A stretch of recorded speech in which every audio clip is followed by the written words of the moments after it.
വന്നിട്ടുള്ളത് ഒരു cooking video ആയിട്ടാണ്. ഇനി നമുക്ക് വീഡിയോയിൽ കാണാം. ഫ്രണ്ട്സ്, നമ്മൾ നെയ്ച്ചോറ് വെക്കാൻ പാത്രം അടുപ്പത്ത് വെക്കുകയാണ്. അണ്ടിപ്പരിപ്പ് എണ്ണയിൽ വറുത്ത് എടുക്കാം.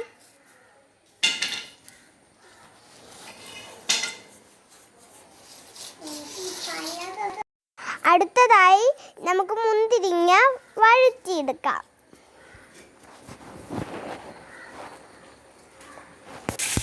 ഇനി നമുക്ക് സവാള ഫ്രൈ ചെയ്ത് എടുക്കാം.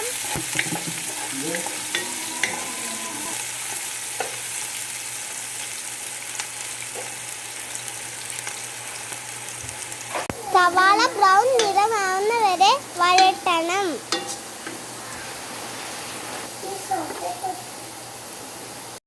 മറ്റൊരു പാത്രത്തിൽ വെള്ളം തിളപ്പിക്കണം.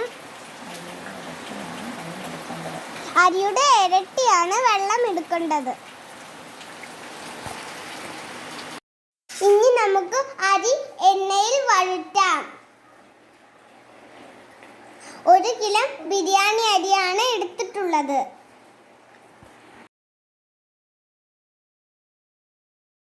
ഇരട്ടി അരിയിലോട്ട് നമ്മൾ തിളപ്പിച്ച് വെച്ച വെള്ളം ഒഴിച്ചു കൊടുക്കാം. അപ്പോൾ ചൂടായ വെള്ളം ആയതുകൊണ്ട് നല്ലവണ്ണം തിളച്ച് വരുന്നുണ്ട്.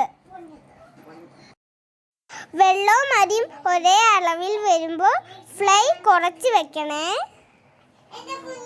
ഫ്രണ്ട്സ്, ഇവിടെ വെള്ളമൊക്കെ ഒന്ന് നന്നായി വറ്റി വരുന്നുണ്ട്. ഇനി നമുക്ക് ഇതിലേക്ക് അരിഞ്ഞു വെച്ച ക്യാരറ്റ് ഇട്ട് കൊടുക്കാം.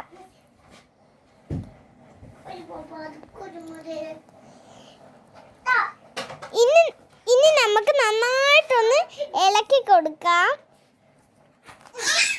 ഫ്രണ്ട്സ്, ഇടയ്ക്കിടയ്ക്കൊന്ന് ഇളക്കി കൊടുക്കണേ. ഫ്രണ്ട്സ്, ഇവിടെ നമ്മളെ നെയ്ച്ചോറൊക്കെ റെഡിയായി വന്നിട്ടുണ്ട്. അതിലേക്ക് ഇനി നമുക്ക് നെയ്യ് ചേർത്ത് കൊടുക്കാം. ഇനി നമുക്ക് ഇതിലോട്ട് അണ്ടിപ്പരിപ്പും മുന്തിരിങ്ങയും